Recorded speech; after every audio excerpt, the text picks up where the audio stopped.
வீட்டுத் தலைவர் மும்முரமாக அன்றைய செய்தித்தாளில் மூழ்கியிருக்க, என்னங்க தேநீர் குடிங்க என்று தனது மனைவி கேட்க, அதை வைத்துவிட்டு போ என்றார். நேரமாகியது. தேநீர் ஆறிப்போனது. எங்கிருந்தோ ஓடி வந்தான் குறும்புக்கார மகன். தடார் என்று தேநீரை தட்டிவிட்டான். சத்தம் கேட்டு ஓடி வந்தாள் அம்மா.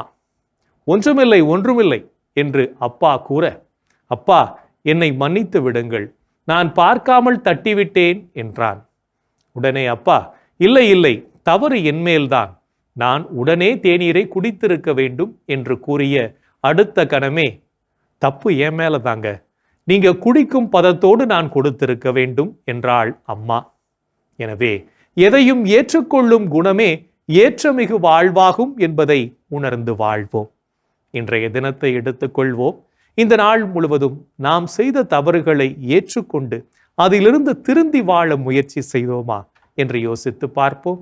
மேலும் இந்த நாளில் நமது செயல்பாடுகள் எப்படிப்பட்டதாக இருந்தது என்று நம்மையே நாம் கேட்டு பார்ப்போம்.